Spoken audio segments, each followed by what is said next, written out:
经过叶晨这一番折腾，周良运和古斯塔沃都相继曝光在了大众的视线范围内，并且引发了巨大的轰动。除了给罗斯柴尔德家族带来了最大的公关危机之外，也给他们两个当事人叠加了一个无敌的 buff。事情曝光之后，他们俩人的安全肯定就能够得到保障了。所以叶晨觉得自己也已经失去了继续留在布鲁克林监狱里的意义。明天就让费可辛把自己运作出去，自己则得抓紧时间拿到4方保障，想办法把他带回华夏。而且叶晨也相信，一旦4方保障在华夏公开问世，他的身世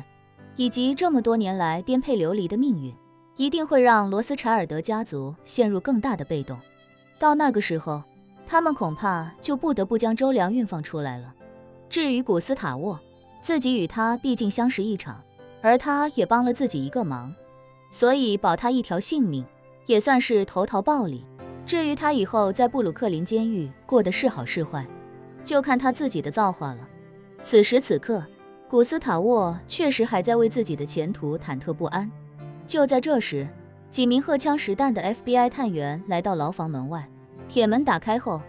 其中一名 FBI 迈步走进牢房，直接来到古斯塔沃的面前，客气地说道：“古斯塔沃先生，我是 FBI 的探长，现在需要你将你的手机交出来，还希望你能配合。”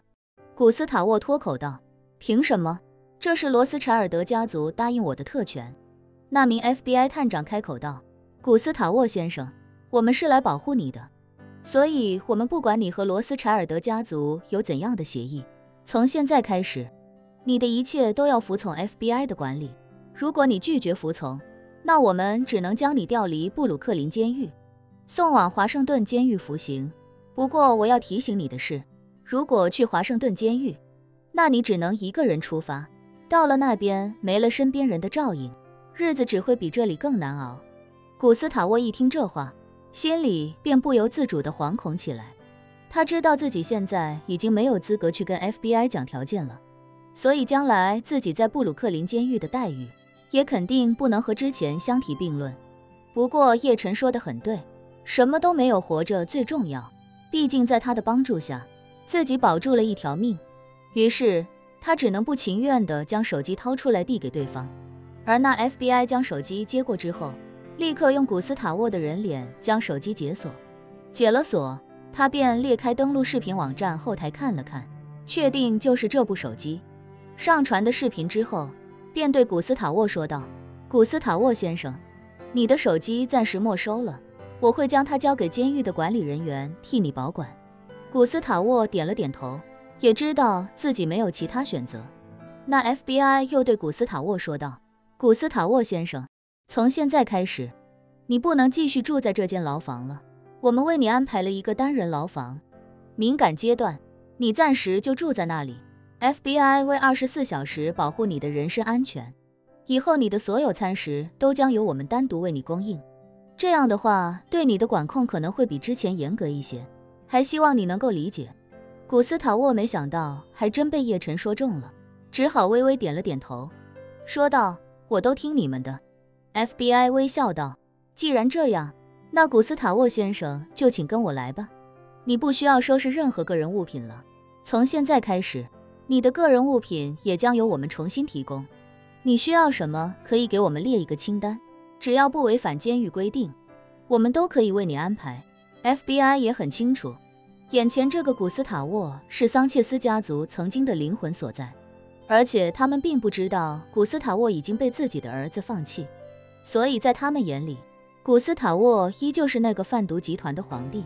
对他也自然要尽量客气，千万不要惹来不必要的麻烦。古斯塔沃没办法，便也不再收拾个人物品，而是看向叶晨，有些不舍又有些感激地说道：“叶先生，那我们就只能有缘再见了。”叶晨笑着点了点头，他和古斯塔沃心里都很明白，两人以后也恐怕不会再有机会见面了。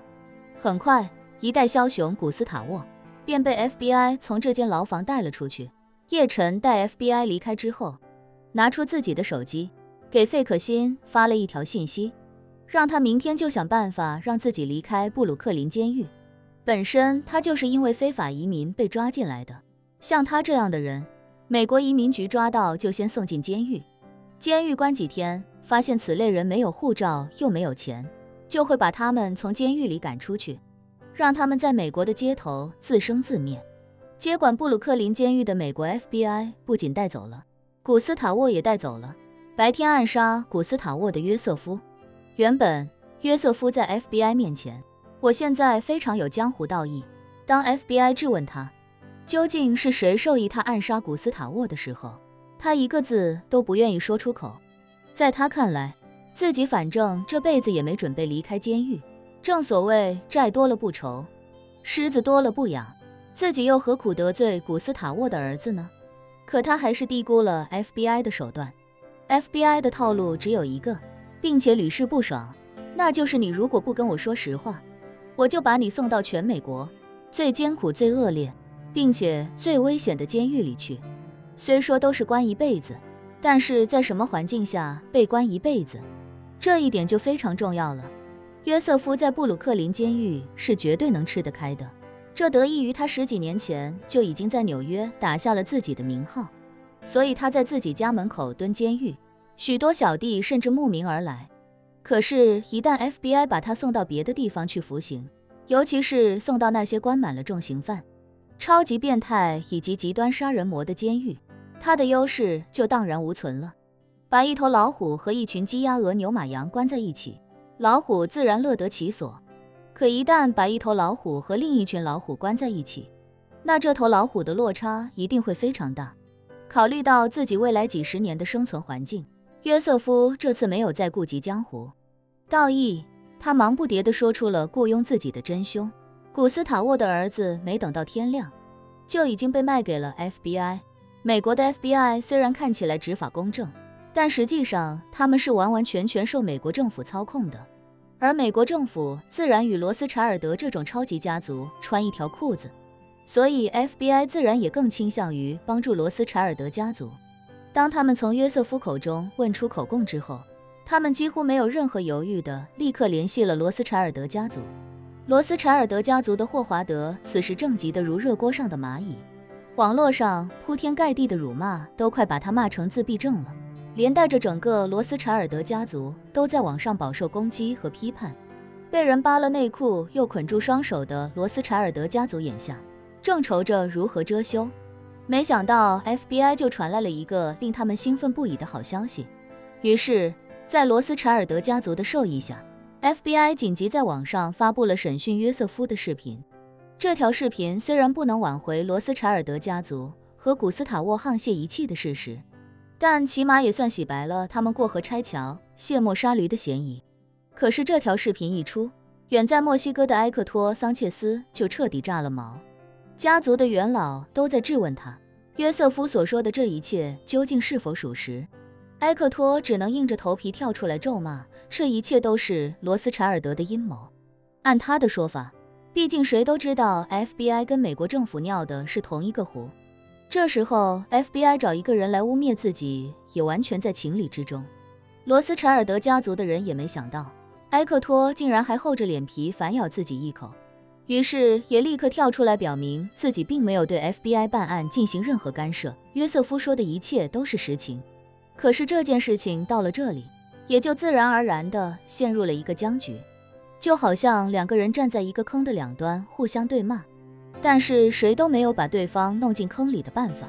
FBI 为了帮助罗斯柴尔德家族赢得这场与埃克托的口水仗，连夜开始对约瑟夫的上线展开调查。可是他们做梦也想不到，那个唯一的上线此时已经被推入纽约一家火葬场的焚尸炉里，烧成了一缕黑烟。如此一来，骂战只能无限期继续。一日一早，在双方骂战升级到登上各大电视台、媒体头版头条的时候，叶晨被请出了布鲁克林监狱。之所以说是请，主要是不少像他这样的非法移民，大多数并不想这么快就离开监狱。很多非法移民在被抓进监狱之前都没有工作，没有居住条件，而且语言不通或者语言能力不足，被关进监狱待上几个月，不但能混个遮风挡雨的住所，解决温饱问题，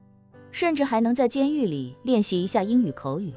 在里面待几个月再被赶出来，找工作的机会就高出不少。